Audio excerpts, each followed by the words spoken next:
Ya les di una parte importante que corresponde a las cartas de Ignacio. Casi todas hablan de un tema muy en común que es la jerarquía. Y entonces ya les di la parte como más importante de la jerarquía en cuanto a fundamentos. Pero a partir de ahora vamos a estar leyendo y van a ver que constantemente va a subrayar algo Ignacio. La lealtad al obispo. Así que cuando leamos eso, pues los voy a remitir a la sesión anterior en donde ya hablamos de lo que son los obispos, los presbíteros, los diáconos. Comentamos varias cosas y vimos muchas citas donde incluso los apóstoles, al parecer, Pablo se lo comenta a Tito y a Timoteo, que ordenen presbíteros, que se sumen obispos. Entonces, San Pablo, ¿para qué va a ordenar obispos o presbíteros si al final va a haber un sector protestante del cristianismo que va a decir, yo no escucho a los hombres, yo solo a los apóstoles y lo que escribieron, ¿no? Entonces imagínense. Entonces, ¿para qué Pablo ordena obispos y presbíteros? O sea, ¿para qué ordena maestros? ¿Para qué van a enseñar los demás personas y al final el protestante va a eliminarlos para quedarse solo con lo que escribió Pablo? Entonces, pues es un poco incoherente, ¿no? No quiero decir que no le hagamos caso a lo que escribió Pablo, claro que sí, pero es sumado junto con, ¿no? Las personas que nos dejan los apóstoles. Entonces, se sobreentiende que si la iglesia va a ir creciendo, se van a ir sumando personas y todas las personas que se van sumando, pues algunos son ovejas que van a estar ahí sirviendo, pero ¿de qué manera? Algunos como obispos, algunos como presbíteros, algunos como diáconos y algunos como laicos. Es lo que vamos a ver hoy. Entonces, ¿qué nos quiere decir esto? Que la iglesia si va a crecer, pues va a ir cambiando. No esperemos ver el Vaticano en la Biblia, ¿no? No vamos a ver el primado de Pedro o la función del Papa como que vemos hoy exactamente idéntica como le llevó a cabo Pedro. Obviamente lo que vemos es una semilla y ya lo que hay el día de hoy después de 2000 años, pues ya es una planta, ¿no? O sea, ya fue floreciendo, ya fue creciendo el cristianismo hasta lo que es hoy. Es de esperarse que por el tamaño de la iglesia ahora que están, pues casi todo el mundo, el cristianismo, entonces, pues debido a eso va a haber consecuencias, ¿no? De que ahora pues ya no son 12, ¿no? Ahora ya son muchos más sucesores de los apóstoles diferentes en cada nación, ¿no? Para poder abarcar, pues, todas las necesidades de la iglesia. Entonces, Ignacio obviamente nos va a dar luces de acuerdo a lo que sería la semilla o lo que hemos estado viendo y vamos a ver si eso ha florecido hasta hoy, ¿no? Ha dado pues ese fruto, lo que correspondería al día de hoy, ¿no? Lo digo porque esos frutos los vamos a encontrar en la Iglesia Católica, no así en el protestantismo y lo van a ver. Pues bueno, el simple hecho de que pues, el argumento que ustedes ya conocen, el argumento histórico, ¿no? Aunque haya el día de hoy una secta protestante que diga que tiene sacerdotes, que tiene ancianos, que tiene obispos, bueno, aquí el punto es que estos obispos o esta jerarquía comenzó desde Pablo, que desde que ordenó junto con Timoteo y todos ellos, ¿no? Entonces aquí el punto es encontrar esa conexión con ellos. Si no la hay, sencillamente, no es una iglesia de Cristo, solo es una congregación ahí de personas que se autoperciben cristianos, que se autoperciben obispos, que pues no tienen sucesión, ¿no? No tienen historia, nada más toman la Biblia como un instructivo de fundar iglesias, como un instructivo de hacer cristianismo, cuando la Biblia no es eso, ¿no? La Biblia solo da testimonio de una parte de la que hacía la iglesia primitiva, pero no lo es todo, ¿no? Entonces, yo sé que se van a escandalizar porque van a decir, ay, ¿cómo Diego dice que la palabra de Dios no es suficiente? No, o sea, acuérdense que palabra de Dios la entendemos diferente los protestantes y los católicos, ¿no?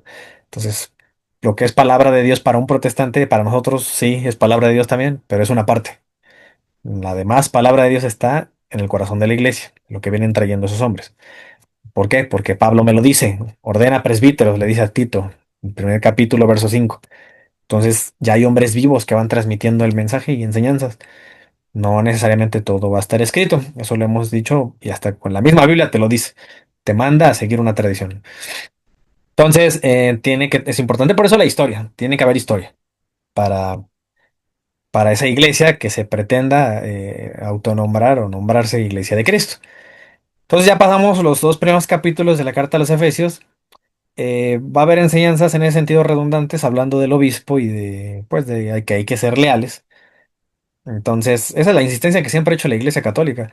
De que debe haber no solamente un respeto a la escritura, el dejarnos guiar por lo que está escrito, sino que también al mismo tiempo, casi con esa misma autoridad, también tiene la importancia la iglesia.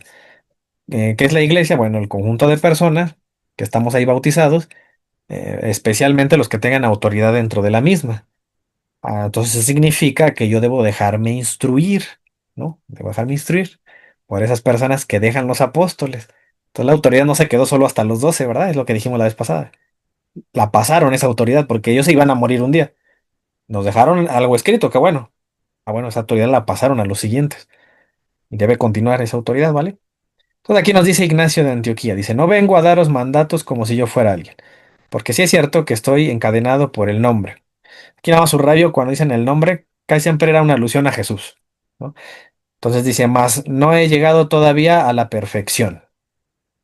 Entonces, miren, hay frases que yo pongo en rojo para resaltar eh, cosas, ¿no? Que nos va a dar recuerdos de cosas que están en el Evangelio.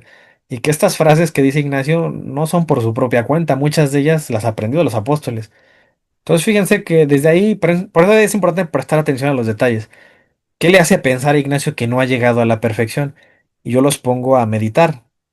Trasládese de ese cristianismo en donde un obispo tan importante como Ignacio, que según Eusebio de Cesarea leímos, ¿no? La otra vez en la historia eclesiástica, que él daba testimonio, decía que Ignacio era el hombre más influyente, más importante, el más célebre de su tiempo. Dice así Eusebio, hasta el día de hoy, es decir, más o menos hasta el siglo cuarto, todavía un hombre muy influyente por sus enseñanzas, un muy buen representante del cristianismo y de una ciudad de las primeras que recibió el cristianismo.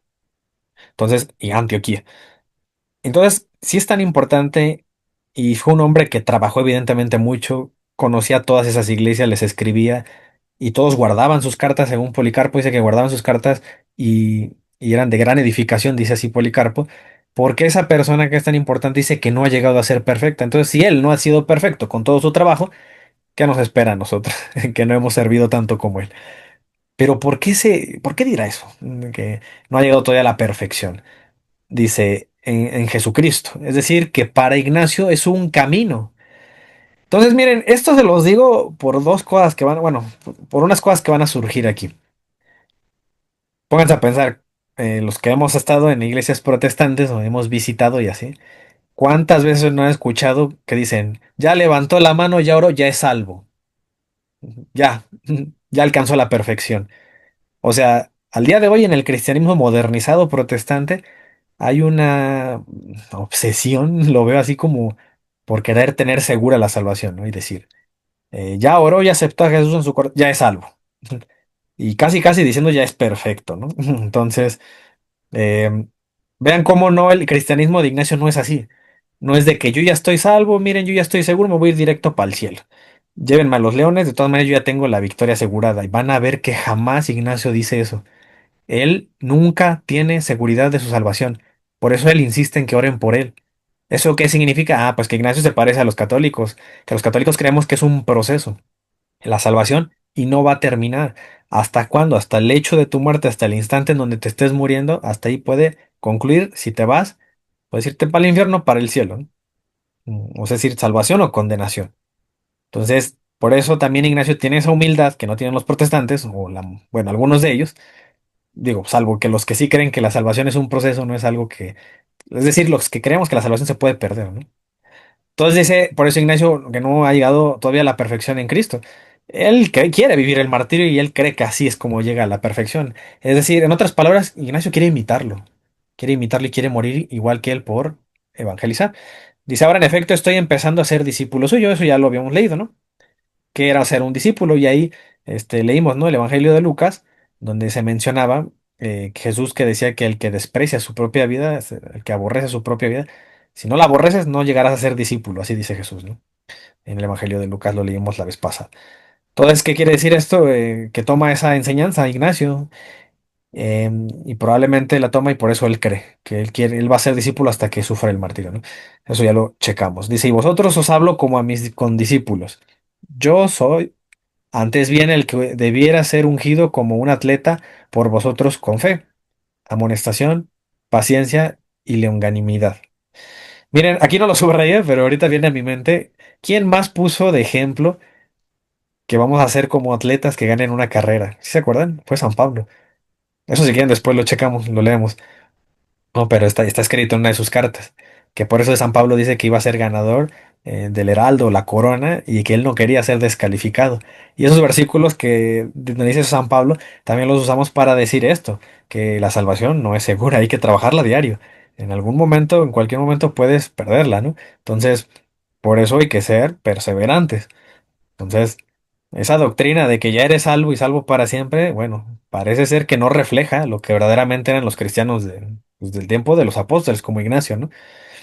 Dice más, como quiera que la caridad no me consiste callar acerca de vosotros. De ahí mi propósito de exhortaros, dice, a que corráis todos a una, con el pensamiento y sentir de Dios, pues Jesucristo, vivir nuestro, del que nada ha de ser capaz de separarnos. Es el pensamiento del Padre.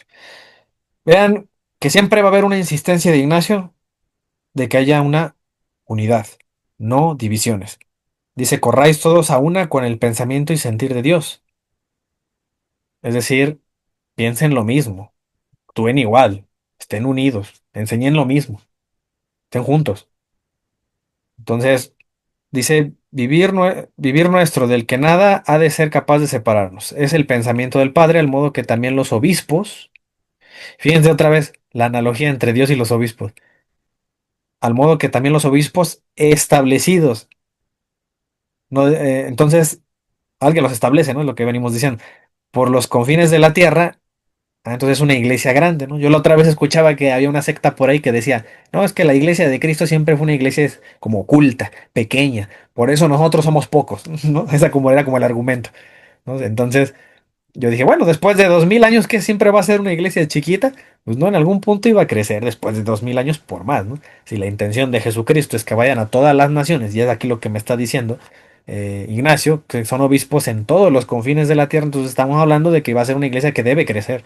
Va a crecer, no se va a quedar limitada al patio de la casa del pastor, no a un garage, y ya, esa es la iglesia de Cristo porque siempre ha sido oculta y pequeñita y siempre son pocos los verdaderamente escogidos por Dios, ¿no?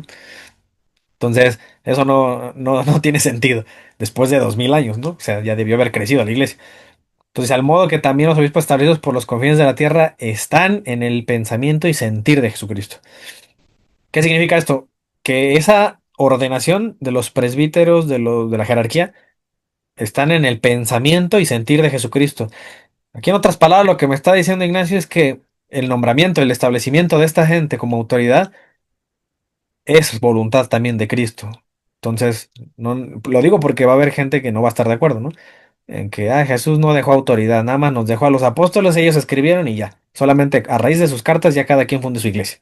Cada quien haga su cristianismo a su modo, ¿no? Entonces no es así. Hay gente viva, es lo que me está diciendo Ignacio, y esa gente está siendo respaldada por Jesucristo. Subrayamos las partes en rojo, por ejemplo, esta de ese mismo capítulo dice, más no he llegado a la perfección en Jesucristo. Y eso nos hace recordar, pues, ciertos versículos. Por ejemplo, una enseñanza de Jesucristo de Mateo 5 al 48, el verso 48 dice, sed pues vosotros perfectos, como vuestro Padre que está en los cielos es perfecto. Entonces, no, bueno, Ignacio habla de una perfección en Cristo. ¿Por qué? Pues porque seguramente, aunque Ignacio no conoció a Jesús, esta enseñanza de Mateo se la enseñaron los apóstoles, ¿no? Fíjate que Jesús nos dijo que hay que ser perfectos porque el Padre en los cielos es perfecto. Pues con razón, ¿no? La captó muy bien Ignacio. Dice, y él es consciente de esa perfección que debe alcanzar con Cristo. San Pablo también me decía algo, ¿no? Ahí en los Filipenses, está ahí en el Filipenses 1:5 al 6 dice, por vuestra comunión en el Evangelio desde el primer día hasta ahora, estando persuadido de esto, que el que comenzó en vosotros la buena obra, la perfeccionará hasta el día de Jesucristo. Entonces, qué entendía Ignacio de Pablo? Él comenzó una buena obra en ti, llámese Ignacio, llámese fulanito, cualquier apóstol o cualquier laico. Y esa obra la perfeccionará hasta el día de Jesucristo, ¿no? ¿Y qué más? ¿Qué implica ser perfecto en Jesucristo? Y aquí a algunos no les va a gustar, especialmente a la Iglesia Universal esta de Brasil, ¿no? La secta esta que dice pare de sufrir. Dice aquí en Hebreos 2:10, porque convenía a aquel por cuya causa son todas las cosas, y por quien todas las cosas subsisten, que habiendo de llevar muchos hijos a la gloria, perfeccionase por aflicciones. Así es como se perfeccionase, por aflicciones al autor de la salvación de ellos. ¿Es lo que significa? Que así como Jesucristo es sacerdote, hace partícipes del sacerdocio a algunas personas. Así como Cristo evangelizaba, hace partícipes de la evangelización a otros. Así como Jesucristo sufrió aflicciones, también va a haber personas partícipes de esas aflicciones. Ah, pues con razón, Pablo ahí a los Colosenses 1:24 dice que él también es partícipe, ¿no? Del sufrimiento y el padecimiento en su carne para completar lo que falta, así lo dice San Pablo, a los padecimientos de Cristo. Es decir, San Pablo también se hace mártir con Cristo. Igual Ignacio, ¿no? Por eso pide que lo lleven a las fieras. Entonces, a ejemplo de Cristo, también vamos a vivir un padecimiento y no nos vamos a escapar de eso. Aquel tiempo a lo mejor era una persecución. Bueno, en estos tiempos todavía hay, ¿no? Hay cristianos en África que son perseguidos y matados por ser cristianos. En Asia, ¿no? Los regímenes comunistas, Corea del Norte, donde no permiten unas religiones externas, ¿no? Más que la del propio partido. Entonces, son actualmente perseguidos, pero al menos aquí en Occidente la persecución es más ideológica, intelectual, ¿no? Pero sigue habiendo persecución, o sea, de eso no nos escapamos. Hebreos 5:8 dice, por ejemplo, y aunque era hijo, por lo que padeció, aprendió la obediencia, y habiendo sido perfeccionado. Dense cuenta cómo está ese vínculo de perfección que me dice Ignacio, junto con las aflicciones, junto con el padecimiento. Eso significa que, ¿qué significa? ¿Que siempre voy a sufrir? Pues tal vez no, pero aquí la diferencia es que el cristiano le da un sentido al sufrimiento. No es sufrir por sufrir, es algo que entregamos. Por eso cuando tú te enfermas, si tú tienes un padecimiento ahí en tu casa, eh, si tú tienes alguna dificultad, no encuentras empleo, decimos los cristianos, Dios te ofrezco esto, te ofrezco esta enfermedad por mi familia, por la iglesia, y esa es la actitud que toma el cristiano. Aceptas el padecimiento y es tu ofrenda, ¿no?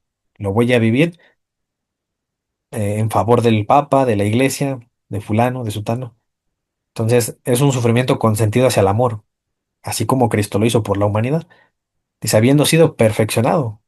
Entonces dice, vino a ser autor de la eterna salvación para todos los que le obedecen. Vale, entonces es importante obedecerle a Cristo y por eso es importante saber qué enseñó. Entonces, ¿cómo lo voy a saber? ¿Leyendo la Biblia? Bueno, pues haz eso y verás cuantísimas sectas se han dividido entre que todos juran y que conocen qué es lo que dijo Jesucristo y todos dicen que lo obedecen, aunque hagan cosas contrarias unos con otros. No, aparte de la Biblia debo ver qué iglesia es la que la predica y cuál versión del Evangelio de entre tantos evangelios que ya fueran enseñados por diferentes iglesias, cuál es la correcta. ¿Para qué? Para conocer a un Cristo completo. Fíjense, ahí en Hebreos 10 también dice, también está esa relación, dice, porque en una sola ofrenda hizo perfectos. Cristo hace una ofrenda, otra vez el tema del padecimiento con la perfección. Con su ofrenda hizo perfectos para siempre a los santificados. Entonces nos santificamos con eso, ¿no? Con la ofrenda de Cristo. Ah, pues con razón, el católico toma la Eucaristía. ¿Para qué? Porque ahí está el padecimiento de Cristo. Ahí se quedó Cristo en el pan y el vino y nos hizo, ¿qué dice? Perfectos. Entonces es parte de esa perfección de la que habla Ignacio. La otra frase que subrayé de este capítulo 3 de esa carta de Efesios, dice ahí, mi propósito de exhortarlos a que corráis todos a una con el pensamiento y sentir de Dios. Y viene a mi mente algunas enseñanzas de Pablo que tienen mucha relación con esto que dice Ignacio. Vamos a compararlo. Por ejemplo, ahí en 1 Corintios 1:10 eh, hace algo, ¿no? También una exhortación, Pablo, muy semejante a que permanezcamos, seamos uno, permanezcamos unidos, seamos una misma cosa. Dice, os ruego, pues, hermanos, por el nombre de nuestro Señor Jesucristo, que habléis todos una misma cosa. Y ahí subrayé cuántas veces se refiere a una. Y que no haya entre vosotros divisiones, sino que estéis perfectamente unidos, en una misma mente. No diferentes mentes diciendo cada uno una cosa. Unos dicen que Dios es trino, unos dicen que Dios es solo una persona, unos dicen que el bautismo de bebés no vale, otros dicen que el bautismo de bebés es un pecado y otros dicen que el bautismo de bebés salva, ¿no? Dicen los católicos. Entonces, no hay una misma mente ahí, no hay una misma cosa, no hay una unidad ahí. Y si hay un mismo parecer, ahí tampoco hay un mismo parecer. Algunos van a decir que la salvación tú ya la tienes asegurada porque ya oraste ese día, que levantaste la mano y ya, este, ya eres siempre salvo. Otros dicen, no, la salvación eh, no es segura, puedes perderla en el transcurso, así que pues cuídate, sé perseverante. Algunos otros dirán otras cosas, algunos dicen, no, es que el diezmo lo tienes que dar obligatoriamente. Y algunos otros dicen, no, es que el diezmo no es obligatorio. Y dense cuenta cuantísimas diferencias hay en doctrina y no se parece eso a lo que nos está diciendo Pablo. ¿Desde cuándo comenzaron esas variaciones? Ah, bueno, desde que la iglesia se comienza a fragmentar. Entonces, entonces tengo que yo buscar esa iglesia, ¿no? Antigua, debe ser antigua, pues, al menos 2000 años. Hace 2000 años se dijo esto, ¿no? Casi 2000 años, pues, que dijo Pablo esto. Entonces, desde ahí estaba esa exhortación de que seamos uno. También dijo a los filipenses, ahí en capítulo 2 verso 2 dice, completad mi gozo, sintiendo lo mismo, teniendo el mismo amor, unánimes, siendo una misma cosa, dice Pablo. Entonces, igual que Ignacio, y no es la primera vez que lo vamos a ver, repetidamente lo va a decir que estemos unidos, que no nos dividamos. Esas mismas enseñanzas y exhortaciones que hace Ignacio las aprendió porque Pablo las hacía, porque también las hacía Pedro, Juan, y entonces había una insistencia en ser uno. ¿Y qué hace el protestantismo? Dividir, ya no seamos uno. Es que mi mamá es católica, ah, no, no, no. Si no, dicen los testigos de Jehová, si ya se salió de aquí de la congregación, ya no le hables aunque sea tu hijo. Y dividen familias, ¿no? Entonces, dividen, ¿no? Que la abuelita sí es bien católica, no, no, pues está mal, es idólatra, ¿no? Ahí vela con sus imágenes, con sus rosarios, eso no está en la Biblia. Entonces comienza la división y bueno, claro, ellos van a creer que están en la verdad, ¿no? Ellos creen que hacen lo bien, lo correcto. Pero bueno, pues por eso hay que... Y es que eso es lo irónico, ¿no? Porque ellos siempre son los que nos mandan a estudiar, ¿no? Por eso hay un dicho que dice, alguna vez escuché un dicho que dijo una persona, ¿no? Dice, eh, yo cuando leí la Biblia, no, ¿cómo decía? Eh, Me hice protestante cuando comencé a leer la Biblia, ¿no? Pero cuando terminé de leerla me hice católico, algo así dijo, ¿no? O sea, como dando a entender, yo cuando comencé a estudiar o a meterme a la fe en la Biblia y la escritura, me jaló el protestantismo, pero cuando comprendí el cristianismo lo terminé estudié más, volví a la iglesia católica, ¿no? O sea, y es lo que nos pasa a varios. Entonces, pues la invitación que nos hacen los protestantes, yo se las devuelvo, estudien más. ¿No? Pues sí, también métanse más a fondo a los padres de la iglesia, por ejemplo, que la mayoría de protestantes ni los conocen. Entonces van a darse cuenta que las doctrinas eran católicas, ¿no? Entonces dice acá, fíjense, también le decía a los filipenses en el capítulo 3 pero en aquello a que hemos llegado, sigamos una misma regla, sintamos una misma cosa. Todas las exhortaciones son semejantes, ¿no? Entre apóstoles, por ejemplo, Pedro también dice eso, en su primera carta, en el capítulo 3 verso 8 dice, finalmente, sed todos de un mismo sentir, compasivos, amados, amándoos fraternalmente, misericordiosos y amigables.